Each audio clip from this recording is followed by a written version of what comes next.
Nancy's back. Not to say like old dog, but you know what I mean.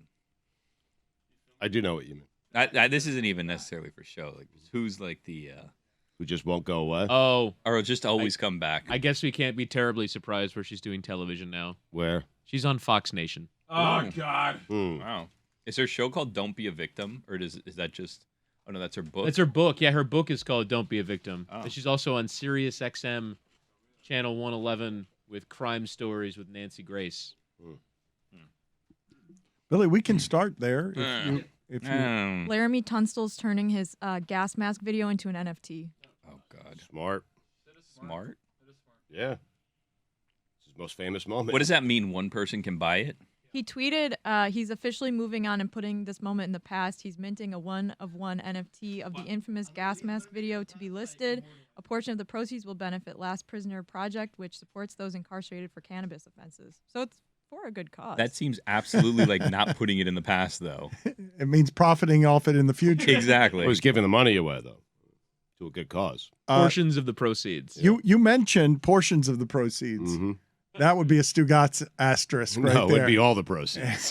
No, you would tell people it would be all the proceeds, and then it would say asterisk portions of the proceeds, and it'd be you flipping a dime into an ashtray somewhere. And That's a portion. I should read his first tweet too, because it says, "For the past 6 years, I've been asked about this moment, the gas mask. I've spent 6 years trying to do rather than say. On the field and off the field, fall 2021, I spoke with Complex for the first time about this moment, and today, the day before draft day, I'm officially moving on and putting it in the past. Wow. I'm minting a one-of-one NFT, et cetera, et cetera." Has anyone done more for the Dolphins since Dan Marino than Laramie Tunstall? You're so right. Great shout.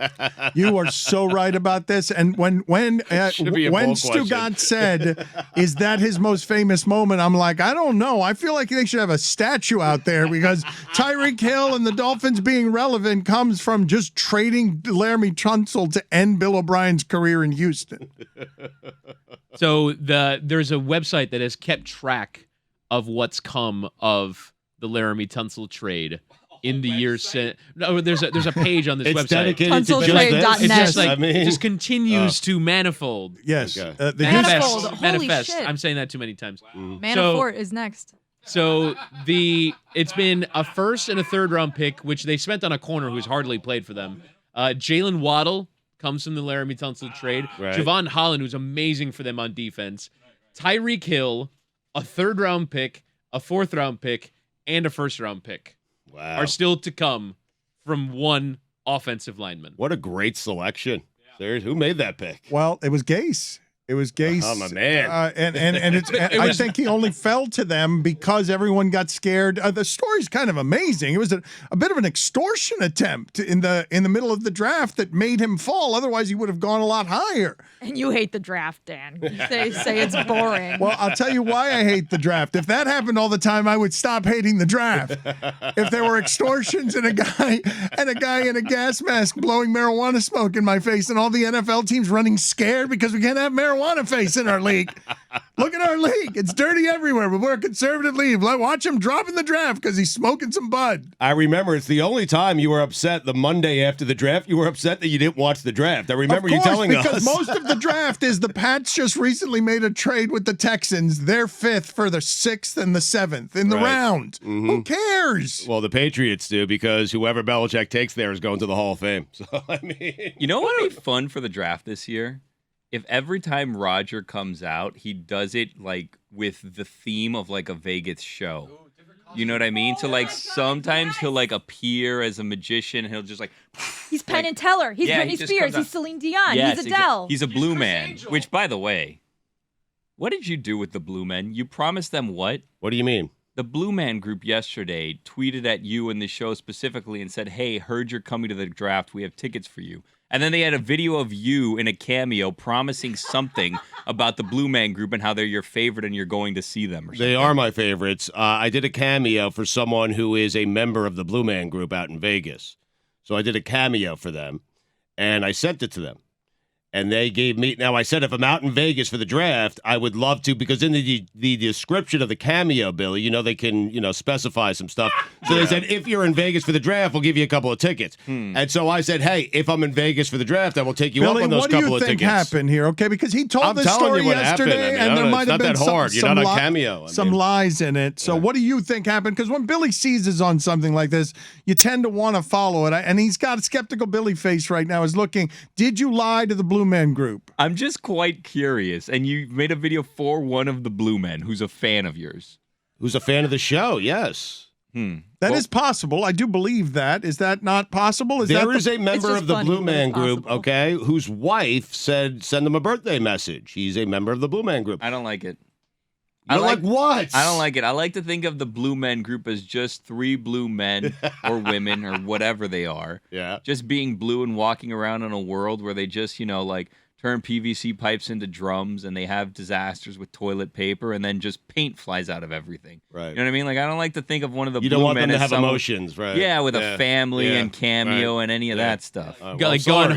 going home after a day of doing the show, and your wife goes, "How was the show?" "Ah, it was all right." Yeah, and I Like don't that, like that's it. not how the Blue Men should be I want a operating. PVC bike that shoots out of the exhaust like orange paint as they're driving down the Sure. street. you No, know? I understand that, but we're not going to Vegas. The tickets were for me and you. You and I are not going to Vegas. But Well, Lewis, it's not too late. I wouldn't say no right well, now. Lewis tells me they're coming here. That the show is coming here in, I think, late June, perhaps. So perhaps we could do it there, right? Like right down the street. Well, we don't know that it's the same person, right? But also, I love the Blue Men. I saw them in Orlando. They have like a thing where Nickelodeon Studios used to be is now like the home of the Blue Man Group. Oh, what a show, Dan! Have you seen the Blue Men? I have. I like it. I need to not reveal too much information about what Stugotz was muttering under his breath when he wasn't on camera about What happened? his Blue Man experience and how he feels about the Blue Men. But I have enjoyed their show. It is a fun show. I'm not surprised that you love their show. You were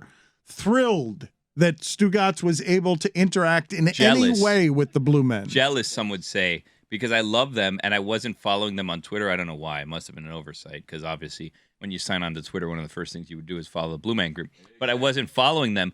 But then what happens is they tweet out the show, you see it, and then you follow them, and then I come off as a Johnny Come Lately with the Blue Man Group, and I just want to get close to them because of the fame. Not just the fame. I would imagine, Billy, that you would enjoy, and we could probably do this with the Blue Men. I'm guessing, because I'm guessing there are hundreds of Blue Men if they can go all over the country.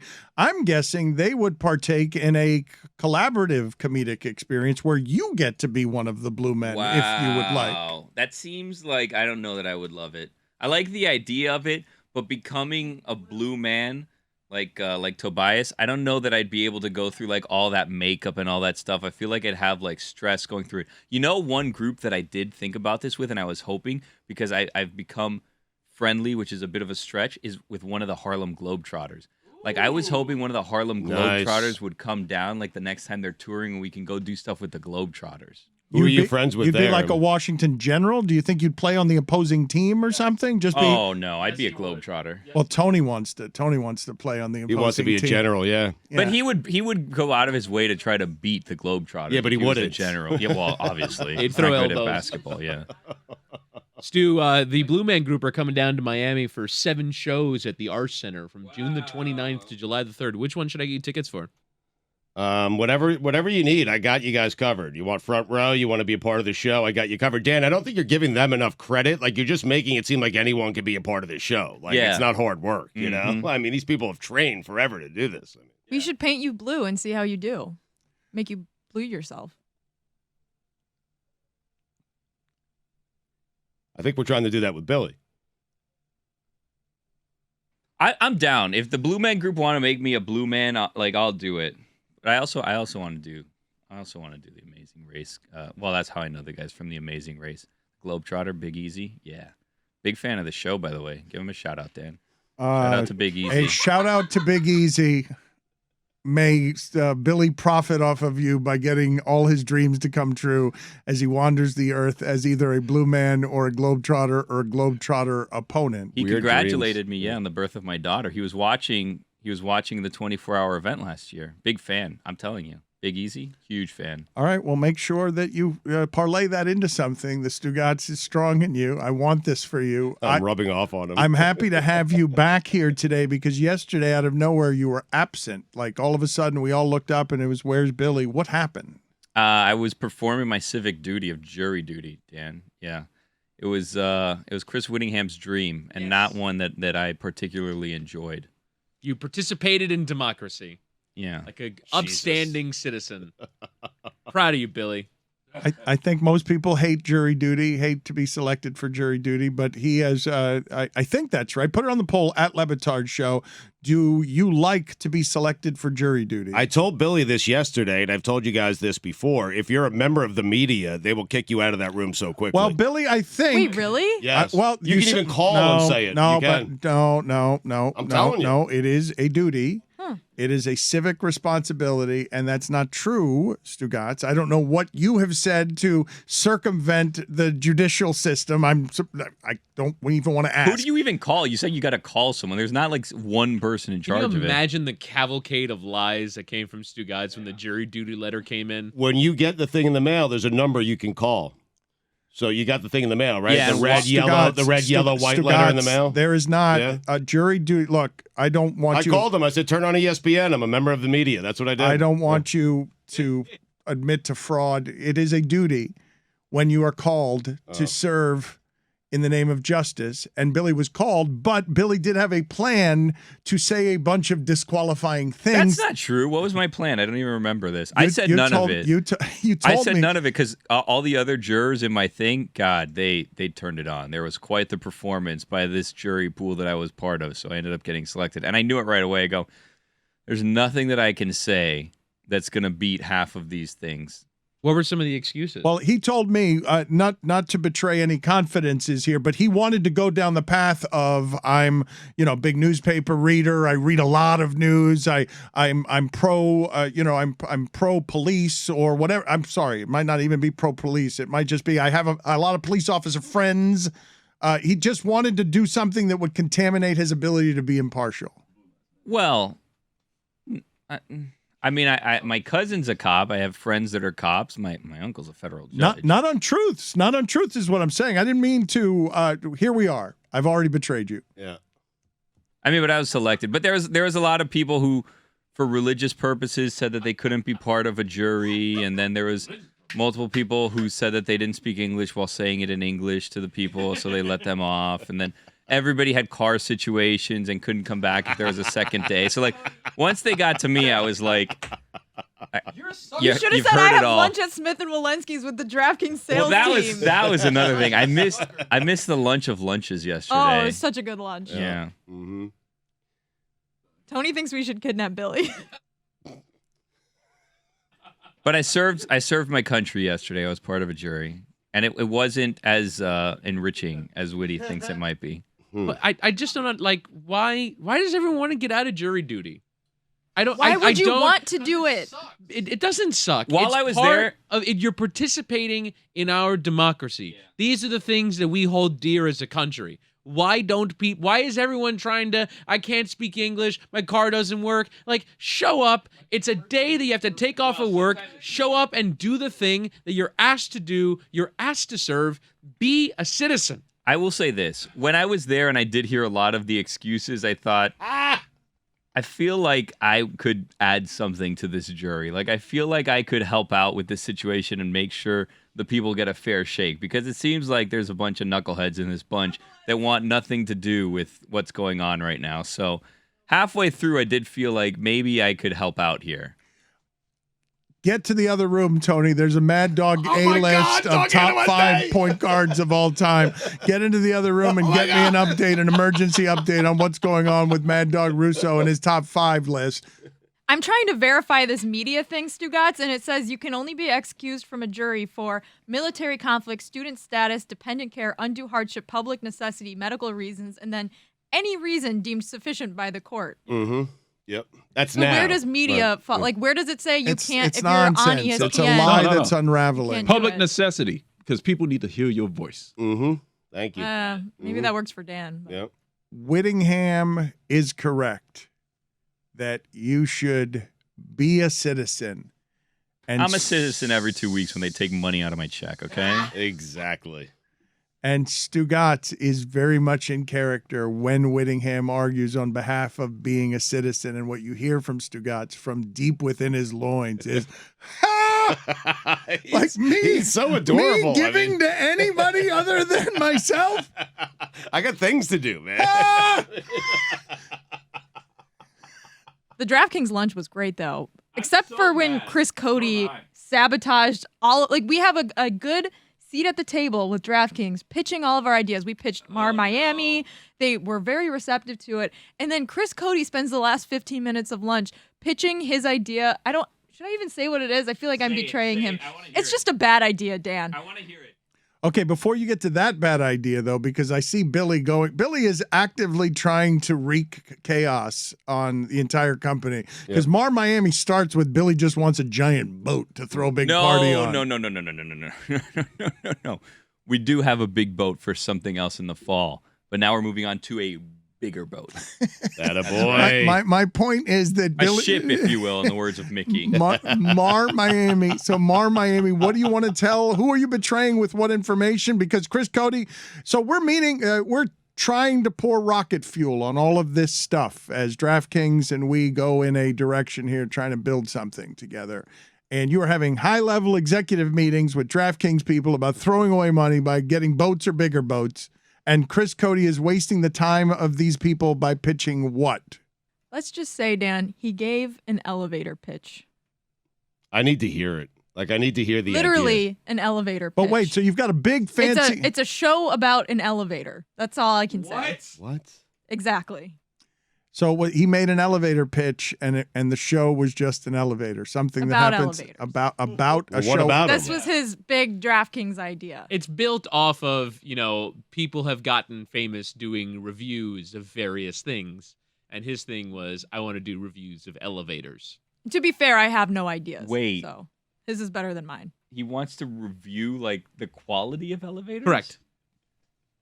You might be giving away the goods here. I mean, look, I don't think They can have them. I don't think anyone's gonna steal this idea. Sell it to. Jessica, you have diluted the phrase "the goods" to a place that makes it unrecognizable as a value system. If you think anything has been given away here that is of value, that Chris Cote pitched at a meeting with DraftKings when you guys are on the ocean and you guys are having a big, important meeting, and Chris Cote comes to the table, and are you guys all laughing? Does he have a notebook? Is he dressed in his best khakis? Is he trying to impress with his elevator pitch? No.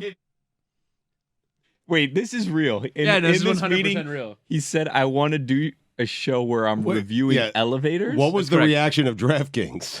What Billy just to be said. fair, They're to be here. fair, We can ask Who do we them. sell it to? They Who were is this for? they yes-anded every idea that we gave them. Every single one. They're like, okay. So is Bacardi, this Bar a Miami. social media? Like, okay, what if it's a hotel chain and you're maybe I don't know, but then you'd have to criticize the hotel chain. I don't, and like they yes-anded the idea, and I was sat across the table and I go, Chris, I've heard you talk about this. Oh, you set we him have up? we haven't no I didn't set him up. He's talked about this idea around here before. And we were kind of joking about it because we were like kind of making fun of the notion of these review series that have become popular. It's like, what if I just review something absurd? And I'm like, okay, that'd be a funny idea. But then across the table, I'm like, Chris, you have an audience with the money. The people who can, as you said, Dan, rocket fuel your ideas. And this is the idea. And then it just became a whole grab bag of getting free shit from golf companies. This It's is like, why I don't like, like hey, can you Feldman fit me- having direct can you fit access me- to fit me everybody. with a new I gotta set be of honest with irons? you. Can you get me I need a this? whole Can set you of get me clubs. that? And it was like, lads, I need a Dyson Airwrap. Well, that was embarrassing, by the way. Embarrassing. This is what's happening in our meetings, though, and this is why Carl, the head of audio, is like, everyone doesn't have to be in the meetings because everyone gets in the meetings, and can I have free stuff? I'm so proud of everyone. Let's go out to the other room where we will find Billy Gill and Anthony Anthony, what do you have for us? Billy has moved in because the last time we gave you the microphone, he became Jimmy the Butler. And so we've called in a replacement to help you with your confidence. Billy DeGill. While you're out there, where are we on reviewing where Mad Dog is and what was that top 5 list about? Well, Billy and I have noticed that Mad Dog's got a great face for TV. He's always kind of looking down at the bridge of his nose. He's inventando always. Yeah, he always has a face like he's inventando. Yeah, it's Billy, by the way, Dan. Hey. We do have a top 5 from Doggy of point guards of all time, which is very my exciting. God. Do you want to explain before that what you mean by inventando for the 95% of the audience that doesn't know what Spanish is? Oh, yeah. Inventando's inventing. He's always inventing something. He's always trying to scheme. He's always trying to plot with something. On his face, you can see that while Stephen A. Smith is talking, you can see, yes, he's just conjuring the sorcery that will be spoken next. He's not even listening to Stephen A. He's going to think what the thing is that needs to be said to create good television. I think he hears like 3 or 4 key words, and then the wheels get in motion, you can and he see the starts bubble. kind of making his opinion of what it is. And you can kind of see there's like a glimmer in his eye, but also the positioning of his head while looking towards the camera. Very you can see inquisitive. when he's doing it. Right. Okay, so what you guys are saying is that as an actor, He's doing it right now. He gives, God, it's so yes, good. he gives great face like I am thinking right now. Yes. What am I going to say so that I can be great right after he's done talking? And Dan, what you're saying is it doesn't matter what Stephen A. says. Doggy already Not at knows all. what he's going to Not say, at and all. he's going to say it regardless. That's correct. Yes, This is not right. debate television. This is 2 people waiting for their turn to talk. I think what it actually might be is he creates the counter argument in his head before Stephen A. says it, and he's just hearing for him to say the word that's going to let him unleash what it is You that are he so wants right. to say. You guys are so right. They're just cues. At this age of old sports media war horses, you're just waiting for the 2 or 3 phrases that allow you to shout Havlicek. Yeah, right now he knows that he wants to bring Jerry West into this conversation about the New York Giants and Saquon Barkley, but he doesn't know how he's going to do it yet. So he's just waiting for the dots to be connected by Stephen A. I got to be honest, guys. I like this dissection of Stephen A. on the telestrator of the First Take show better than I like the updates on First Take. But what other But it's top 5 point guards. Top Yeah, it is five. top 5 point guards, Dan. What do we have? Number 5. Steph Curry. Wow. Is he a point guard? Is he? Yes. Yeah, he is a point guard. Of course, he's not a 2 guard. He's a point guard. If Doggy says he's a point guard, he's a point guard. Fair shout. Thank you. Tony also has his own top 5 point guards list, by the way. That if we you can want get to that later, yeah. Number 4, Jason Kidd. Jason Kidd. Wow. Number 3, Zeke, Isaiah Thomas. Of course. Number 2, the Big O. Let it be Koozie. Let it be Koozie. Number 1 is Magic. He did have an outside looking in, though, where he told Stephen A., he's like, thank God, for your sake, I didn't add Jerry West to the list. I would have taken Stephen Curry out. The Jerry West, we'll get to Kate Fagan. Thank you, guys. Appreciate it. We will come back to you one more time here, getting as much as we possibly can, milking, extracting as much as we can from the kitchen. I still have my top 5 if you want that, Dan. My I top 5 don't want point your guards. top 5. I heard someone say, can't wait for that, and all I thought is we're going to wait for that. Oh. Because I didn't want to get to your top Back to you, 5. Dan. You notice no Chris Paul there, huh? How about that, Dan? Well, he said he would put CP3 in front of John Stockton in a heartbeat, is what Stephen A. said. Right, but Stockton's not in there. So. Yeah, also. Right. Okay, so they're outside of the top 5. All right, Tony, what's your top 5 point guards of all time? Oh, Dan, I'm glad Hold you on. asked. I got to write it down. Hold on. According to Tony, you don't have to write it down. It's I okay. do. I wrote doggies down. Number 5. Pistol Pete Maravich. Wow, I would have expected Wow, that from that's Doggy. Doggy, yeah. Number 4. CP3. Joke. I'm throwing my piece of paper away. Number 3. Zeke. Number 2. John Stockton. And number 1. Magic Johnson. Terrible list. Steph Curry's not a point guard on your list then, right? No, he's a 2 guard on my list. It's a terrible list. Kate, off the looking glass, you and Jessica are making your return this week, and you do so with a beef, I think you should have, if you don't have, with Bill Simmons, because you have been working for a while here. Gina Davis she is a bit of a Hollywood recluse, I think. I don't mean that pejoratively. I don't think she does a lot of stuff, and you guys have been, this is your white whale, getting Gina Davis on to begin the second season of Off the Looking Glass. Why are you beefing with Simmons? What did he do? Well, for some reason, he simultaneously is rewatching Off the Looking Glass and tweets this morning. A League of Their Own. He's rewatching A League of Their Own. Thank you for that. That's I just have Off the Looking Glass on my mind. Yeah. A League of Their Own. And he tweets this morning that Gina Davis is carrying this secret to her grave like it's the JFK assassination. And I'm just, it's confusing, Dan, why Bill Simmons is doing this at this moment. I wouldn't say that he has been a beacon of inspiration for women's sports and female athletes over the years. There are a number of page 2 columns where he destroys the WNBA for no reason in particular. He, in fact, is a walking Kirk from Fort Collins, which was a character from season 1. So it's disheartening to see him treading on this territory when we at Off the Looking Glass, Jess and I, have been down this path with Gina Davis and A League of Their Own for more than a year now.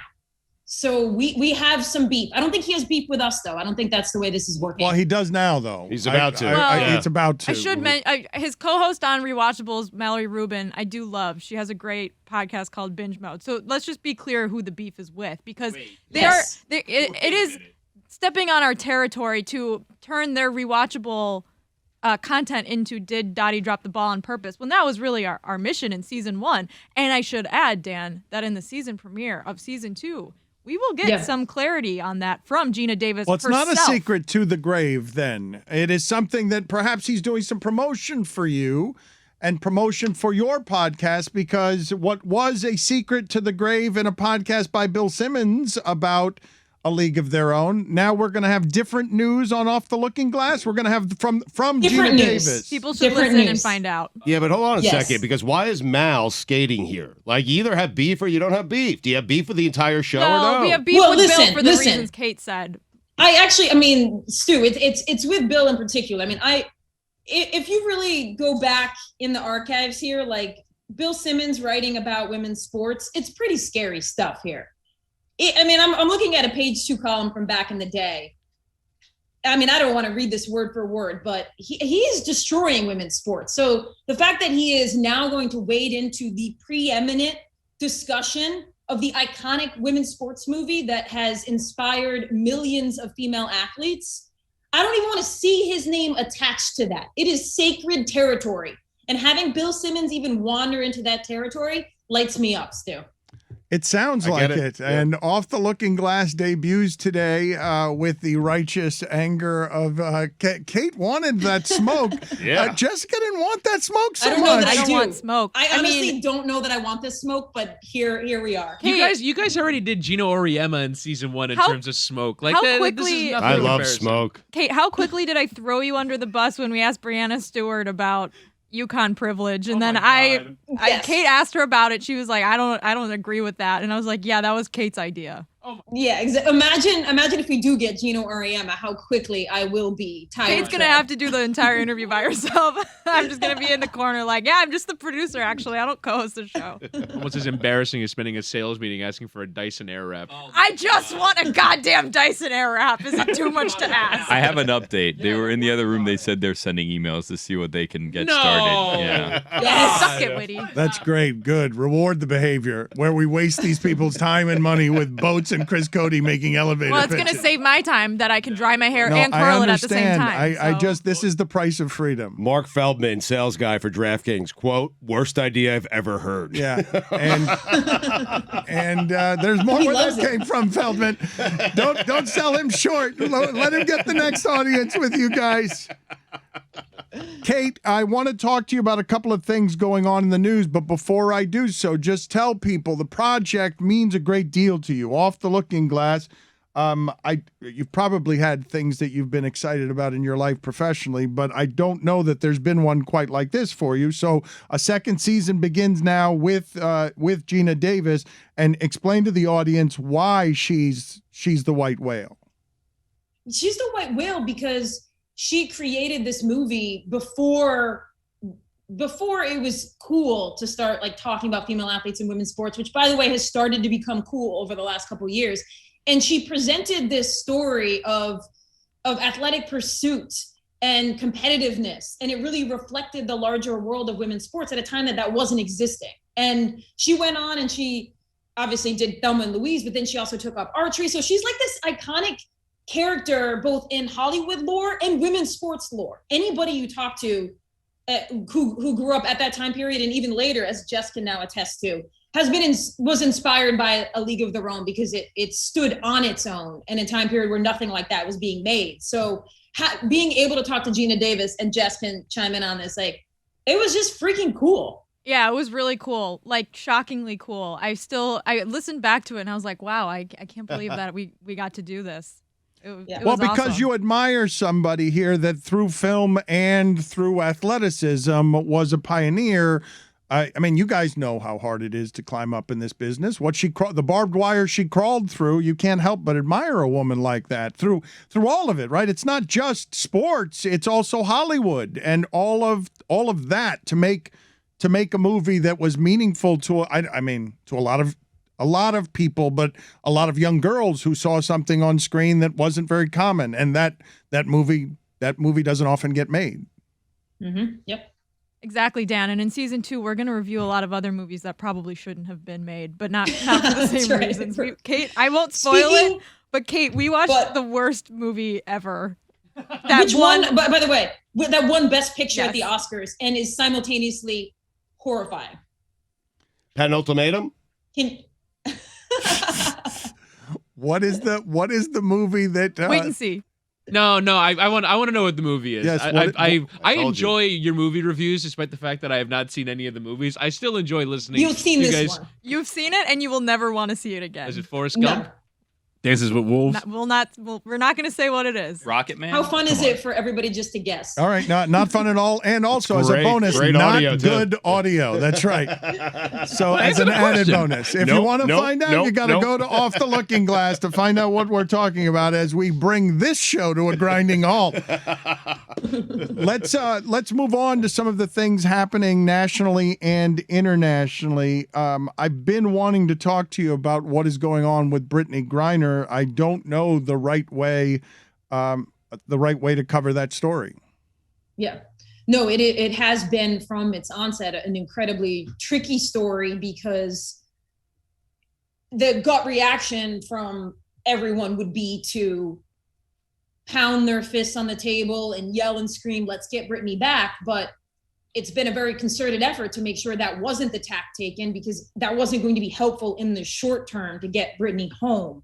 And now we're at this, now we being like, people who are caring about this in women's sports, at this intersection where the WNBA season is about to start and the Phoenix Mercury are going to have already hit the court in preseason play without Brittany Griner, which is an incredible place to be at the start of a season with somebody held in custody over in Russia. And there's a little bit of a pivot now that needs to be made, which is to not try to not talk about Brittany, but talk about it in a different way, because you're not going to avoid it in the WNBA season. But so the concerted effort at this point is to focus on why those players were over there, how it could have been any single one of them that was over there, because it wasn't just players playing in Russia. There's players all who were playing all over Europe who would fly through Moscow and into Ekaterinburg to play Brittany's team, UMMC. So this is a league-wide issue now where it's like, what are the risks of playing overseas? Why are women's players forced to go overseas? Let's actually address some of those issues instead of making this a singular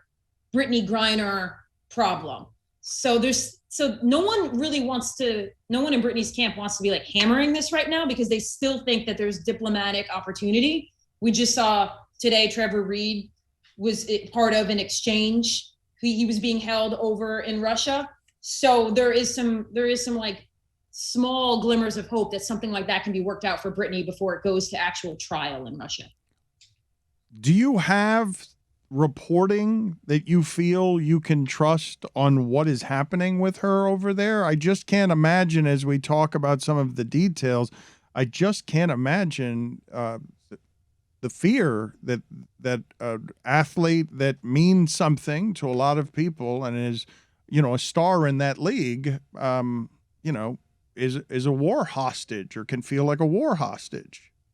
Yeah, it's nobody that I know over the last, in reporting it since it's started, they were able to check in on her like a month after to be able to like talk to her, see how she was doing, and she was doing well. she's not gone out of Moscow to some far-flung locale, like, worst case scenario. She is still in that area. And obviously it's not a situation where it's like she's doing fabulous, because there's tons of concerns, but people have checked in on her periodically since this has gone down. So but other than that, there's not a ton of reporting to be done right now, because the people that are closest to her, that are working consistently to bring her home, they're not in touch with her on a daily basis. They're hopeful to get contact with her at periodic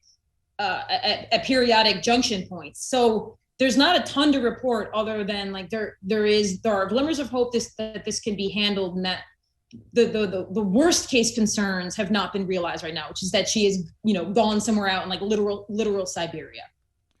Before we let you go here, have you been fascinated by what Angel City FC is doing with ownership? Oh yeah, I mean, since that club was announced, it has been a 180 on how to think about women's sports franchises, and you see it in the way they built the ownership group. Previous iterations of women's franchises, soccer and elsewhere, would be, let's lean on NBA owners to use some of their wealth to start a women's league, or let's get some level of wealthy people, but who don't have social capital. And Angel City's model I think is going to be a case study in how to sell women's sports, because people are buying season tickets because of the cultural cachet that they've already developed by being associated with like Natalie Portman, Serena Williams, Christina Aguilera. Yeah, I mean, the ownership group of that is driving even more interest in them, even more people reaching out to give them their money. And I think it's the first time that we have seen famous people, celebrities, spend their social capital on women's sports. Usually they spend it on like sitting courtside, men's games. So it's like they're not even spending their social capital. They're sort of like making this play to gather more social capital. And this is the first time we're seeing them say, wait, if I have all of this like celebrity and everything that comes with it, I'm going to turn this spotlight over here. And so Angel City, I think, and if you look at all the numbers, 35 million in endorsements, 14,000 season tickets sold, which is only a few thousand less than the MLS club in that city. Like, it is a revolutionary model. We should say that Angel City FC are a new expansion side in the NWSL, Thanks, Whitney. which is the women's He's always there. Top soccer league here in the United States. We've got I think the San Diego team has hit the ground running as well. San Diego Wave have gotten off to a very good start as well. I should have said that. Apologies for not saying that. But the reason that I thought that the story was interesting is the thing that you're saying there, Kate, which is as we watch Kyrie Irving take all of his power and do that with it, just that, however it is you define that, the idea that these particular owners would organize on brand and realize during the streaming age, wait a minute, this celebrity has a real currency, like a real that sponsor. It's real easy for us to walk into a room and say, hey, you want to sponsor this? This is a real easy way to sponsor and help and support women's soccer, is to just, hey, these are brand icons that are just teaming their powers on something we'd like to support women's sports getting stronger. We should also give credit to CBS and Paramount for the job that they've done covering the league. A lot of their games on a Saturday afternoon are on over-the-air network television that are drawing good audiences that CBS, frankly, are underpaying for. Like, if you look at the rights fees for what they get for some of those games compared to what is made by some men's leagues for their games, it's actually huge value. But, Chris, this is where equality arrives in sports in some places that are now democratized, where the streaming services need content now. There's a fight between all of them. Netflix says they're down subscribers because everybody's sharing passwords. And it's because a lot of people are making good content, and there's more competition for all the dollars. And Netflix had this space for a while, and then Disney and everybody, Apple's like, wait a minute. We want to move in on this, and the next big sports rights are going to be, can we get numbers televising live sports that are women's sports, because women are customers too? Well, it's something that's very simple, which is like, if you put it on TV, people will watch it. And like, a lot of times these leagues just won't put it on TV, or they'll like bump it from prime time. Like, I sent Kate a tweet yesterday from Front Office Sports that said, The NCAA Women's Gymnastics Championship was moved to an earlier time slot to accommodate ABC's new Saturday afternoon NHL package. Then it outdrew the NHL package in both ratings and viewership. It had almost 1 million viewers. And so that's just been the story for decades. And so now, I don't know, like I credit to CBS and Paramount, but like, why did it take so long to just put women's soccer on TV? Like the U.S. Women's national team is like one of the biggest draws at a time. It took all less. of fandom. Down, Give Les ladies. Moonves a minute, all right? CBS is not the fastest moving creature, He's had a century. except when it We have is. 15 NCIS different cities, Dan. Just give us a That's what goddamn That's what soccer game. Moonves is about, man. Come on, you saw what happened at CBS. They got young and they've got a new demo they're seeking with young people with Queen Latifah, detective. The Equalizer. If Liam Neeson can do action star in his 70s, then Queen Latifah can do it in her 50s. Don't mess with my FBI Tuesday nights. Don't mess with Queen Latifah. She was great in Chicago. Yeah. That's not the best picture winner that Kate and I reviewed. That's not it. That's not the one. I was so disappointed. I don't know which one you guys are doing, but I was really disappointed as we talk about what Will Smith ruined that night and sanctioned him with the Academy, that the movie they made was so much less good than the story of the women who were being celebrated. That Serena, if you'd told the parts of where Richard Williams actually agitated and stuck his face in the buzzsaw of Country Club America, you wouldn't have gotten such an antiseptic movie. But it's not that one, is it? No. This is older, Dan. This is older. Again, Best Picture winner. Maybe even was it Best Actress as well? Ooh, and now we're giving too much away. Yeah, too much. Too much. Great audio here. Great audio. All right. Again, we peter out with. Want to play you Pictionary? guessed. I did guess. It's I $1 did million guess. Let's baby. go. I mean, Off the Looking Glass. It debuts today. I regret asking the question.